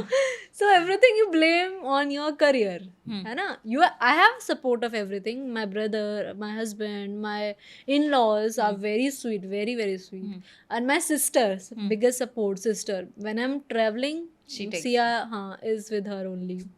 तो I have a good support. But then also जब बच्चा बीमार पड़ता है, यू आर लाइक मेरी वजह से मैंने केयर नहीं करी. हाँ, मॉम गिल्ट वैसा, राइट. तो वो बहुत बड़ा चेंज आता है. Now you are slowing down, now you can not take much risk, now you have to be very serious, so you learn more. तो ये चेंजेस बहुत प्रोमिनेंट होते हैं, मतलब सबको ही होते हैं, जितने लोगों से मैं बात करती हूँ. टेल मी, सबसे बड़ा मिस्टेक लोग क्या करते हैं for finances when it comes to children? Oh my god, जो फर्स्ट ईयर होता है bro, because we need to give everything best. सब कुछ प्रीमियम खरीदना है. सब कुछ प्रीमियम खरीदना है. मिस्टेक. जबकि हाँ, सबसे बड़ी मिस्टेक है, इतना पैसा बर्न कर देंगे उस प्रीमियमनेस की वजह से, जबकि वो प्रोडक्ट शायद बच्चा 1 हफ्ता भी यूज ना करे. But we will spending so much because हमारा पहला चाइल्ड है, we have to give best. जो हमें नहीं मिला हमें देना है, उसकी वजह से इतना ओवर स्पेंड कर देंगे कि हम अपनी लिमिट ही क्रॉस कर देते हैं, जो फाइनेंसेस की होती है. मेजॉरिटी लोग ये गलती करते हैं. फिर जब सेकेंड ईयर आ जाता है या थर्ड ईयर आता है, when we have to set जो मनी के रूल्स है या मनी डिसिप्लिन उनको समझाने होते हैं, इंस्टेड ऑफ समझाइंग दो डिसिप्लिन, हम क्या करेंगे कि उनके सामने आजकल ज़ेप्टो, अच्छा रो रहा है, आज बुखार है इसको, तो इसका मूड ठीक रखना होगा, बुखार है तो तुरंत कुछ ऑर्डर करो नया, है ना. सो दैट उसका, ऑफ कोर्स डेली में नहीं कर रहे होंगे आप, बट जब उसको बुखार है या थोड़ा क्रैंकी हो रहा है, कुछ भी हो रहा है, you will order some new toys for them. तो उससे वो क्या सीख रहा है बच्चा? Instant gratification. करेक्ट. और उसको हर चीज टिप पे मिल रही है, इतने छोटे से बच्चे. हाँ. प्लस कैश आजकल लोग यूज नहीं कर रहे हैं. हाँ, तो उसकी वजह से बच्चे को नहीं पता कि लिमिटेड है वही पैसा. जबकि कैश खत्म होता था, भले ही तुम कितने ही अमीर हो, तो you will go to bank, withdraw cash, and also पता चलता है हाथ में है, इतने खर्च कर लिए, इतने नहीं करे. तिजोरी में जाओगे, अलमारी में जाओगे, वहां से निकाल के लाओगे, फिर दोगे, तो वो बच्चे को फील हो रहा है कि हमारी कोई पर्सनल चीज है वो जा रही है. हाँ. Now because I order also grocery from Zeptos या ब्लिंकिट, तो सिया को लगता है ऐसे आ रही चीजें. Then I stopped it. मैंने कहा नहीं, पैसे नहीं है अभी. तो I started using cash in front of her. और हमें लगता है बच्चा 2 साल का है, कुछ नहीं समझता. ब्रो सब समझते हैं वो, and this is the right age जब आप उसको मनी डिसिप्लिन समझाओ. तो सबसे पहली मिस्टेक लोग यही कर रहे हैं कि हर चीज यूपीआई कर रहे हैं, ऑनलाइन कर रहे हैं, तो उनको फील नहीं हो रहा है कि वी हैव लिमिटेड समथिंग और वो हमसे जा रहा है. बच्चों को बहुत फील होता है जब उनके घर से कोई टॉय उठा के जाता है, तो उसको फील होता है कि मेरी चीज जा रही है. लेकिन पैसे के मामले में उसे फील ही नहीं हो रहा है, उसको लग रहा है अनलिमिटेड है. अच्छा ग्लास टूट गया, मम्मा और मंगा देगी. क्यों मंगा देगी मम्मा? हम काम चलाएंगे ना जो है हमारे पास. हाँ, आई didn't know that. I didn't understand कि बच्चों को पता नहीं चल रहा है कि पैसे जा रहे हैं, क्योंकि वो देख नहीं पा रहे कि जा रहे हैं. दे आर थिंकिंग कि ये सब कुछ अनलिमिटेड है. प्लस जब हम बाहर जाएंगे, जब बच्चा 3 साल का है, 4 साल का है, हम शॉपिंग बहुत कॉमन हो गया क्योंकि आसपास इतने मॉल्स, जूडियो है, वेस्ट साइड है, right, and premium brands obviously है ही. तो इतना कॉमन हो गया जाना कि अगर कोई इवेंट होगा, नॉट जस्ट मी, मतलब मेरे आसपास के जो बिजनेसमैन हैं या जो दुकानदार है, जो फैमिलीज रहती है, मैं उनकी बात भी कर रही हूँ. नॉट जस्ट अबाउट मी कि मैं तो चलो कंटेंट क्रिएटर हूँ, तो you will not relate with me, but I am talking about my neighbours as well. तो दिल गो टू, कोई भी इवेंट होगा, दिल गो टू मॉल, मार्केट, भले अपने लिए लेने जा रहे हैं कुछ, लेकिन उनके लिए भी लेके आएंगे कुछ, उनको गिफ्ट दिला के लाएंगे, उनको खाना खिला. क्यों? दे शुड फील कि जब हमें नीड है तभी हम कुछ खरीद रहे हैं. तो व्हेनेवर आई गो आउट, जब मुझे कुछ शॉपिंग करनी होती है, आई टेल माय डॉटर कि बेटा आज ना मम्मा अपने लिए लेके जा आएगी, और आपको ना तो मम्मा कोई टॉय दिलाएगी ना कुछ बाहर का खिलाएगी, will go, will window shop and will come back, will have fun, okay, ऐसा. To teach So discipline. you need not to give them every other toy. You need not to buy them products every time you go out, है ना. तो तुम्हें उसको सिखाना पड़ेगा कि bro ये जो सामान आता है ना, इसकी कॉस्ट होती है ना. और cost not just monetary, but आपके घर में स्पेस ले रहा है वो, आपको यूज करनी है. फिर आ गई है तो यूज करो ना, पैसा गया है. जैसे मम्मी क्या करती थी हमारी कि कोई कपड़ा या टॉय लिया है तो पैसे डलवाए थे ना, यूज क्यों नहीं कर रही है, खेल क्यों रही है इसके साथ. हाँ, वैसा होना चाहिए ना कि we have put in our money तो यूज दैट प्रोडक्ट ना. अभी apart from it then we need to explain. जब थोड़ा सा बड़ा और हो जाए बच्चा तो we need to tell them need क्या होता है, वांट क्या होता है, वो क्लियरली हमें उन्हें बताना चाहिए, बहुत क्लियरली. आजकल स्कूल्स में इतना ब्रांडेड स्टफ यूज करते हैं बच्चे लोग, भाई साहब उनके कॉन्वर्सेशन सुनो तुम. Because Like what? I'll tell you, before Sia, because I was all into my work, so I did not पता नहीं used to go out, है ना. But after Sia turned 2, तो मैंने कहा इसको फ्रेंड्स चाहिए, तो I started going out. तो उनकी कॉन्वर्सेशन भाई साहब ब्रांड्स के बारे में, छोटे छोटे बच्चे, छोटे छोटे बच्चों के बारे में, ओह, घर में कौन सी गाड़ी है, दे टॉक अबाउट एवरीथिंग. मुझे लगा सिर्फ बॉम्बे के बच्चे ऐसे नहीं बात नहीं करते ब्रो, हैं, क्योंकि NCR भी ऐसा ही है. मैंने नहीं, बॉम्बे के बच्चों ऐसे है ना. सेम ज्यादा ही, और depends on what school they are going to. Friend क्या यूज कर रहा है, कौन सी गाड़ी, फोन किसने लिया है, ट्रिप कहाँ जा रहे हैं, बच्चे बच्चे डिस्कस करते हैं. बताओ, सो बैड ना. मतलब सुन के मुझे ऐसा लगता है पुअर पेरेंट्स, कितना प्रेशर होता है पेरेंट्स पे बिकॉज ऑफ दिस. क्या क्या सिखाए हम. मतलब मुझे ऐसा लगता है कि अभी तो मैंने ये सिखाया, अच्छा ये भी सिखाना होता है. लाइक वो अभी वो आ रहा है ना, जेंटल पेरेंटिंग, डांटना नहीं है. तो कुछ ना कुछ मैं नया नया सीख रही हूँ. I am like overwhelmed. मुझे लगता है पहले बहुत इजीली पल गए थे, शायद इतना कुछ था कुछ समझ में ही नहीं आता था हमें. तो करेक्ट. हमारे अभी हमारे लिए जो स्पेशली वर्किंग, चाहे नॉन वर्किंग ऑफ कोर्स, उनके लिए बहुत डिफिकल्ट होता जा रहा है बच्चों को जंक फूड से बाहर रखना, एक्सेसिव टॉयज से दूर रखना, सोशल ये ब्रांडिंग से दूर रखना, ये इतने नए नए कपड़े, फैशन, इन चीज़ों से बहुत बहुत डिफिकल्ट हो गया लीना यार. मतलब मैं तो देखती हूँ, मुझे इतना लगने लगता है कि यार मैं कुछ ज़्यादा ही नो कर रही हूँ, उसकी वजह से भी उसको प्रॉब्लम होगी, राइट. क्योंकि मैं हर चीज़ के लिए तो नो कर रही हूँ कि टॉयज नहीं, ज़्यादा कपड़े नहीं, ये नहीं, नॉर्मल कर दिया लोगों ने ना. बट इम्पोर्टेंट यही है कि they don't get everything they want. I think बहुत बड़ा लाइफ लेसन है ये, आगे जाके बहुत काम आता है. Whether you are in the workforce, आप बिजनेस कर रहे हो ना, तो बच्चों में आजकल वो नहीं है कि ना बोलने का उनको वो नहीं है. और हम कैसे, हमें तो हर चीज़ के लिए मना ही करते थे जब हम छोटे थे. तो अभी जो कोई ना बोलता है लाइफ में, तो वो to take it is more easier, कि हमें इजीली लाइफ में सब कुछ नहीं मिला, हमें मेहनत करनी पड़ी. एंड सबसे ज़्यादा कॉन्वर्सेशन ही यही हो रहा है कि जो बच्चे जेन जी है, जेन अल्फा है, उन लोगों को रिजेक्शंस फेस करने में बहुत मुश्किल होती है, because they get everything like this in 5-10 minutes. It's become very important कि हम पेरेंट्स अपने आप को मॉनिटरी जो डिसिप्लिन है वो कैसे सिखाए, उसके बारे में एजुकेट करे, या लाइफ डिसिप्लिन कैसे सिखाए उसके बारे में डिसिप्लिन करे या सिखाए. बहुत इंपॉर्टेंट हो गया खुद को एजुकेट करना. सो मेरा आजकल मैं फाइनेंस कंटेंट कम और पेरेंटल वाला वो सब ज़्यादा देखती हूँ honestly. What should schools teach about finances, जो अभी नहीं सिखा रहे?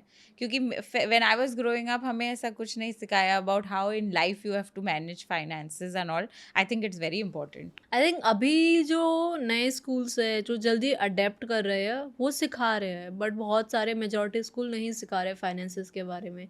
जैसे बहुत ही इंपॉर्टेंट है बैंकिंग का कॉन्सेप्ट इंट्रोड्यूस करना, being a parent also. Like आप उसको बताओ क्रेडिट कार्ड क्या होता है, आप उसको बताओ कि कोई एक्टिविटी कराओ. स्कूल्स बहुत सारी एक्टिविटी कराते हैं ना, कि इतना अमाउंट दे दो कि इस अमाउंट में आपको इतनी सारी चीज़ें लेके आनी है.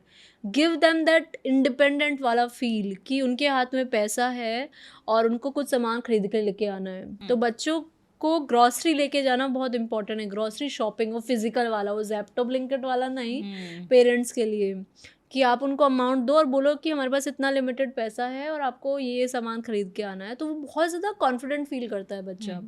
लाइकवाइज स्कूल में भी हमें ऐसी ही और सारी एक्टिविटीज़ करानी चाहिए कि जहाँ पर जैसे हम प्रोजेक्ट बेचना हो, कुछ बनाया बच्चों ने एंड देन बेच के आओ दूसरी क्लास में, उससे भी बहुत चीज़ें सीखते हैं, राइट। उसको बैंकिंग का कॉन्सेप्ट बहुत बहुत इंपॉर्टेंट है सिखाना, उसको इंश्योरेंस का कॉन्सेप्ट, इवन इफ अच्छा क्या एज होनी चाहिए ये सब सिखाने की, आई थिंक 8-9 ऐसी एज है जहाँ बच्चा बहुत कुछ ऑलरेडी सीख रहा है, सोशल मीडिया से देख के भी सीख रहा है। मेरी कॉलोनी में आई थिंक वो मुझे देखते सुजय शायद फॉलो करते होंगे, लेकिन कितने बच्चे 8-9 साल के दे कम अप टू मी कि दीदी आपने आज होम लोन के बारे में वीडियो बनाई थी, ये समझाओ मुझे।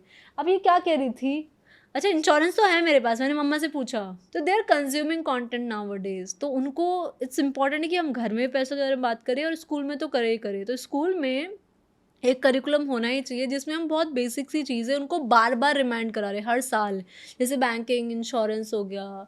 इन्वेस्टिंग मत सिखाओ, that is okay, but investing के बारे में वर्ड्स बता दो ना कि इन्वेस्टिंग होता क्या है, म्यूचुअल फंड होता क्या है, स्टॉक्स होता क्या है, इमरजेंसी फंड क्या होता है, right.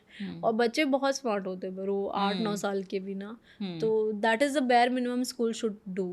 Okay, let's say 10 lakh rupees किसी के पास एक्स्ट्रा पड़े हैं, तो उनको वो 10 लाख रुपीस कहाँ और कैसे इन्वेस्ट करने चाहिए? पहले अपना बेसिक सॉर्ट करना चाहिए हमें। बेसिक का मेरा मतलब है कि आप चाहे एज आपकी 5 हो या 50 हो या 80 हो, आपके पास हेल्थ इंश्योरेंस होना ही चाहिए। अब हेल्थ इंश्योरेंस में फिर क्वेश्चन आता है कि कितना होना चाहिए कवर हमारा, राइट। तो कवर मेट्रो सिटीज़ में you can take up to 15 lakh, 10 to 15 lakh, right. जो कि आपको 10 तो बेयर मिनिमम है, इससे नीचे तो जाना ही मत, क्योंकि एक नॉर्मल सी सर्जरी में भी आपके 5-7 लाख एग्जॉस्ट हो जाते हैं वैसे। तो और प्लस नॉन मेट्रो सिटीज़ में आपको 7 to 8 लाख का कवर लेना ही चाहिए हेल्थ इंश्योरेंस का, और सबके पास, पूरी फैमिली के पास होना ही चाहिए, राइट।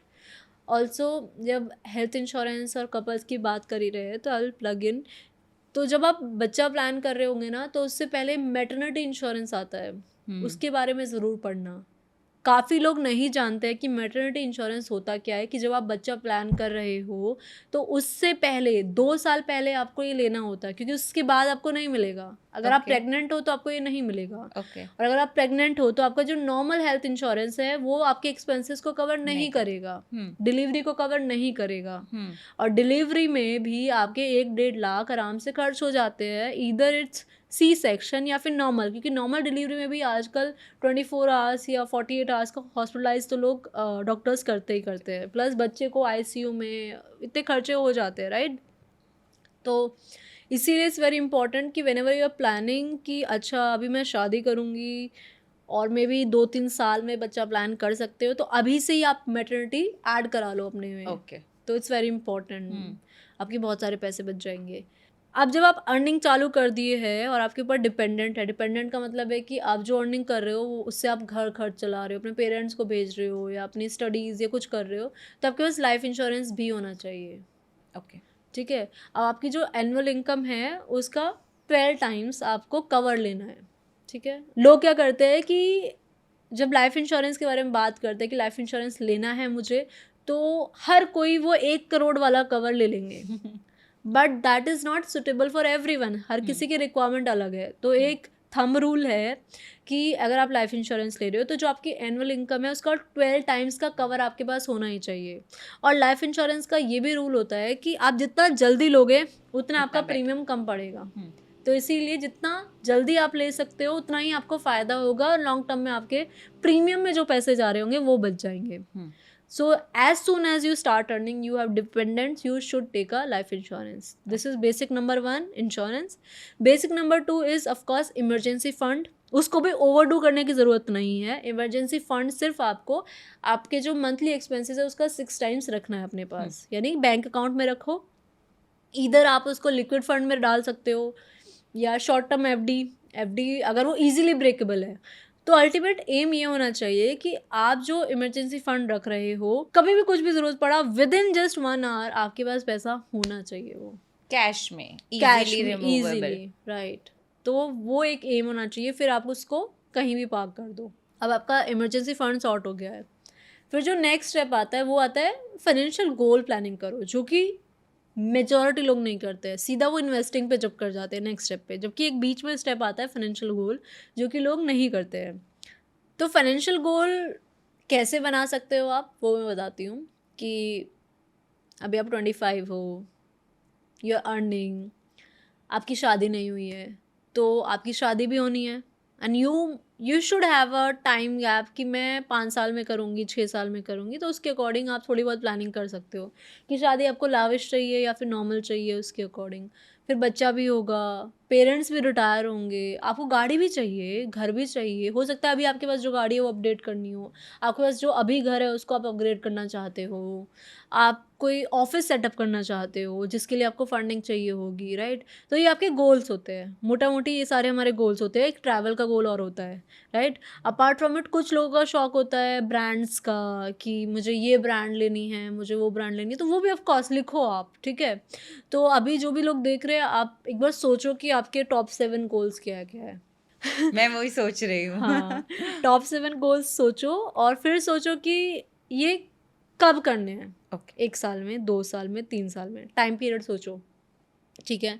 अब नेक्स्ट स्टेप आएगा गोल प्लानिंग में कि अगर आपको घर लेना है 2030 में, आज घर की वैल्यू 1 करोड़ है, तो आज का प्राइस लिखो और फिर लिखो कि 2030 में उसका क्या प्राइस हो जाएगा इन्फ्लेशन के हिसाब इन्फ्लेशन के अकॉर्डिंग। इन्फ्लेशन की बात हो ही गई है तो आई टेल यू, इन्फ्लेशन लोगों को लगता है कि 6% है, सब चीज़ों पे 6% है। नो, हाँ, हर एक नहीं, चीज़ का इन्फ्लेशन अलग अलग होता है। एजुकेशन का 14% चल रहा है, 14-15। ओके। सेम लाइक मेडिकल का भी 14-15 चल रहा है। फूड इन्फ्लेशन अलग होता है। आपकी गाड़ी भी 7-8% से हर साल प्राइस बढ़ता है। आपके घर का भी 10-12% आप लगा सकते हो इन्फ्लेशन, जो भी हम रिटर्न्स बोलते हैं। तो उसके अकॉर्डिंग कैलकुलेट करो कि उस वक्त जब ये आप गोल अचीव करना चाह रहे होंगे, उस वक्त आपको कितने फंड्स की ज़रूरत पड़ेगी, ठीक है? अब ये फंड हमें कलेक्ट करना है, उसके लिए हमें सारी इन्वेस्टिंग करनी है, सारी मेहनत करनी है। इस स्टेप के बिना आप इन्वेस्टिंग मत करो प्लीज़। इसको क्योंकि आई टेल यू व्हाई। हाँ। क्योंकि अगर हम अंधे इन्वेस्टिंग कर रहे हैं ना, कि मैंने म्यूचुअल फंड खरीद लिया, AIF खरीद लिया, SIF खरीद लिया, तो हमें पता नहीं है ना कि हम कितने लॉन्ग टर्म टिक सकते हैं या हमारा रिस्क टेकिंग कैपेसिटी कितना है। जब मैं लॉन्ग टर्म के लिए इन्वेस्ट कर रही हूँ तो मेरी रिस्क टेकिंग कैपेसिटी हाई हो जाएगी। मेरे बच्चे का सीए का एजुकेशन, मान लिया 18 साल में मुझे उसको लंदन या कहीं भेजना है, इंडिया में ही कहीं भेजना है, ठीक है? उसको कोई स्किल सीखनी है, उसको कोई बिजनेस करना है, उस वक्त जो अमाउंट चाहिए होगा मुझे क्लियर है कि उस वक्त मुझे इतना चाहिए, तो उसके लिए आज से मैं कितनी SIP चालू करूँ, ओके। आज से मैं कितना अमाउंट चालू करूँ इन्वेस्टिंग का। उसके लिए आप कैलकुलेटर्स यूज़ कर सकते हो, गूगल पे बहुत सारे कैलकुलेटर है कि 2030 में मुझे इतना फंड चाहिए होगा, तो आज से मुझे कितनी इन्वेस्टिंग चालू करनी है, कितना बेयर मिनिमम मैं कर सकती हूँ, राइट? इस तरीके से आप अपना पूरा फाइनेंशियल प्लान बनाओ, खुद से ही बनाओ। एक बार तो खुद से ही बना लो, उसके बाद यू कैन गो टू जब आपका ये बेसिक आप अंडरस्टैंडिंग क्लियर हो जाए, तो ऑफ कोर्स एक फाइनेंशियल प्लानर के पास ज़रूर जाना, जो कि लोग नहीं जाते हैं, जबकि वो आपके बहुत पैसे बचा देंगे, बहुत सारी मिस्टेक्स से आपको बचा देंगे। So it's very important to go to a financial planner as well. अच्छा, एक सवाल पूछना था, ये आप स्टेडी इनकम या स्टेडी जॉब्स के लिए, जिनकी जॉब्स है उनके लिए बोल रहे हैं स्पेसिफिकली, या हर कोई प्रोफेशन के लिए? Because for example if I am running a business, I don't no कि ये पर्टिकुलरली मुझे अप्लाई करता है, because income is very fluctuating for me. कभी बहुत ज़्यादा भी हो जाता है, कभी ओके होता है, कभी बिजनेस में बहुत कम भी हो जाता है, तो वो तो बहुत ज़्यादा फ्लक्चुएटिंग होता है बिजनेस में। यार even in that situation also आपको बेयर मिनिमम तो अपना पता होता है ना, हाँ। कि मेरा बेयर मिनिमम तो इतना ही आएगा, तो आप बेयर मिनिमम के अकॉर्डिंग ही प्लानिंग कर लो। ओके। और जो फिर सरप्लस में आपके पास फंड्स बचते हैं, उसके लिए you can go to products which are riskier, या थोड़ा सा जिसमें आप और स्टडी करके और अच्छे रिटर्न्स कमा सकते हो। बट अभी बेयर मिनिमम ये बेसिक सॉर्ट करना तो हर किसी के लिए ज़रूरी है। इधर यू आर अ फ्रीलांसर, इधर you are a business owner, housewife, even housewife हो तब भी, हर किसी के लिए, स्टूडेंट्स के लिए भी है ये तो, हर किसी के लिए बेसिक सॉर्ट करना बहुत ज़रूरी है। When you are talking about your business कि आपको आपका पता नहीं है, राइट? तो उसके लिए हम इमरजेंसी फंड बिल्ड कर रहे हैं ना, तो वो हमारा एक कवर हो गया ना, कि अगर कोई बिजनेस कभी हमारा डाउन जाएगा तो हमारे पास 6 महीने का पैसा तो ऐसे ही पड़ा है बैंक में, तो कहीं हमारा पैसा लॉक नहीं हो रहा है, राइट? प्लस जब हम गोल प्लानिंग कर रहे हैं, उसमें कुछ तो गोल होंगे मेरे शॉर्ट टर्म वाले, कुछ Yes. होंगे लॉन्ग टर्म वाले। अब जो मेरे शॉर्ट टर्म वाले, अब उनके लिए तो मैं इन्वेस्टिंग करूंगी ऐसी जगह पर जहां पर रिस्क कम होगा, ओके। तो वो भी पैसा काइंड ऑफ मेरे लिए बफर का काम करेगा। क्योंकि वहां पे मान लो मैंने एफडी में डाला या किसी बॉन्ड में डाला है या किसी डिबेंचर में डाला है या बहुत सेफर जगह पे गवर्नमेंट स्कीम्स में डाला हुआ है, तो वहां से निकालना इतना डिफिकल्ट नहीं होगा। ओके। तो I will have that buffer as well, वहां से निकाल सकती हूँ। फिर जो एकदम लॉन्ग टर्म वाले गोल्स है उनके लिए मैं रिस्कियर जगह पे इन्वेस्ट कर रही हूँ। वहां से निकालना शायद अभी के लिए मुश्किल हो जाए, क्योंकि वो निकाल दूंगी मैं इजीली, बट हो सकता है 1% का लॉस हो, 5% का लॉस नहीं, हो। फॉर एग्जांपल रिस्की मतलब रियल एस्टेट। हाँ, रियल एस्टेट में नहीं निकाल पाओगे, लेकिन वो लॉन्ग टर्म का है। बट अगर जैसे मान लो अब मुंबई में अभी आपने डाल दिया और नेक्स्ट ईयर आपने सोचा कि ये बिजनेस बंद करती हूँ और बड़ा बनाती हूँ, है ना, फिर तो आपकी फाइनेंसेस पूरी ही हिल गई है ना, शिफ्ट हो गए, राइट। अब उस केस में आप क्या करोगे? उस केस में आप करोगे कि यू विल चेक फर्स्ट कि जो शॉर्ट टर्म है वो आपने फंड्स वहां से निकाल लिए, ठीक है, और वहां पे आपको मेजॉरिटी कोई लॉस होगा नहीं, हार्डली अगर कोई पेनल्टी भी लग रही होगी तो 1-8% की लग रही होगी, ठीक है।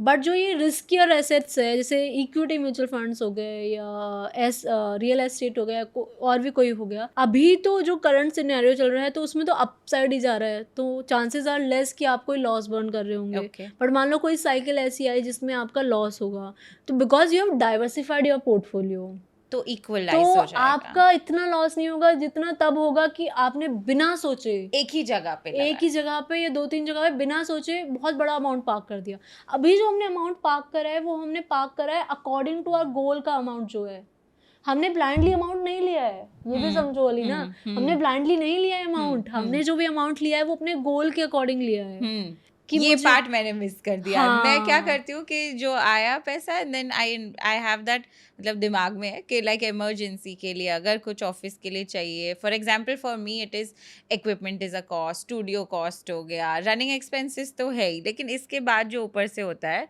म्यूचुअल फंड हो गया, गोल्ड हो गया, उसके ऊपर crypto, real estate, also investing in companies, that is very risky and fluctuating. इसलिए मैं पूछ रही हूँ कि ये सब के बाद then how do you manage such big expenses? Then it goes a little, you don't सबका have अलग-अलग। separate account। मुझे ऐसा लगता है कि even if you are freelancer और even if you are business owner, तो आपकी पर्सनल अकाउंट और बिजनेस अकाउंट बिल्कुल ही अलग होना चाहिए। एंड यू शुड डिसाइड कि मान लो आप 10 लाख रुपए कमा रहे हो अपने बिजनेस से, है ना, तो मोस्टली बिजनेस ओनर तो ये करेंगे 1 ही लाख विड्रॉ करेंगे, है ना, तो आप डिसाइड करो कि आप उसमें से 1 लाख अपनी इनकम में रख रहे हो या 2 लाख रख रहे हो और बाकी का 8 लाख आपका पड़ा हुआ है। हाँ, वैसा तो मोस्टली यही करते हैं। तो वो जो 2 लाख आपने निकाले हैं उसकी हम इन्वेस्टमेंट प्लानिंग कर रहे हैं अभी, लेकिन जो 8 लाख पड़े हुए हैं उसके लिए भी हम शॉर्ट टर्म वाली चीजें देख सकते हैं। बट वो जो शॉर्ट टर्म वाली चीजें होंगी ना, उससे तुरंत आप पैसे निकाल पाओगे, वो ऐसी नहीं होगी कि आपको लॉस हो जाएगा वहां से। तो इसलिए वेरी इंपॉर्टेंट, बहुत लोग मिस कर देते हैं कि भाई पहले सोल प्रोप्राइटरशिप थी, अकेले ही बिजनेस चला रहे थे, तो बिजनेस में मर्ज कर दिया, इनकम और पर्सनल तो है ही इसमें। इट्स वेरी इंपॉर्टेंट कि आप दोनों को डिफरेंशिएट करो और बिजनेस में से अपनी सैलरी निकालो, 1 लाख 2 लाख, और जो भी डिसाइड कर रहे हो उसी को रखो एक लॉन्ग टर्म के लिए, तभी वो स्टेबिलिटी आएगी। हाँ। आपके माइंड में भी, आपके बिजनेस में भी, आपके फाइनेंसेस में भी। मैं ये भी मिस्टेक कर चुकी हूँ, जबकि जब पहले बिजनेस करती थी, बिकॉज इट्स अ प्रोप्राइटरशिप, मैं मर्ज कर देती थी दोनों का, और मैं सोचती थी कि मैं क्यों अलग से इनकम निकालूं, जब जितनी ज़रूरत होगी तब मैं लूँगी। Then I grew up, I became older, तो मुझे बताया गया कि आप सैलरी ही लो, वो ही फिक्स ही सैलरी होनी चाहिए और उसी में जो आपको करना है यू हैव टू डू। तो वो बहुत टाइम के बाद मुझे रियलाइज हुआ, और उससे कितना पीस ऑफ माइंड आता है, राइट। नाउ यू नो कि आपकी इनकम कितनी है, एंड अब आप फिर ये नहीं बोलोगे कि मेरी इनकम बहुत अप डाउन है, क्योंकि आपकी इनकम नहीं है, वो बिजनेस की इनकम है, राइट। और बिजनेस की इनकम जो करंट अकाउंट में आप पैसे डाले हुए हो, उसको शॉर्ट टर्म जगह लगा दो।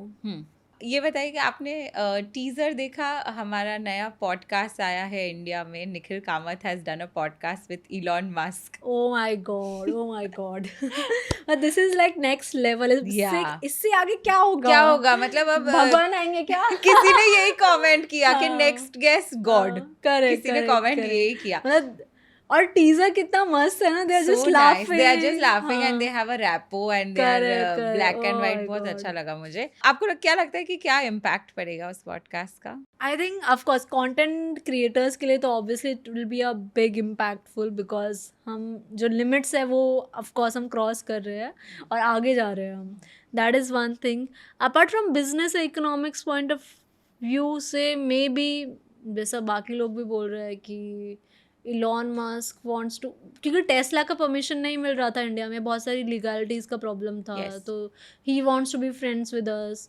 And of course Nikhil sir क्या ही जादू चलाया होगा. I don't know. But do you think कि ये पॉडकास्ट का लाइक अ डीपर एजेंडा है दोनों के बीच में, लाइक आप बोल रहे हैं?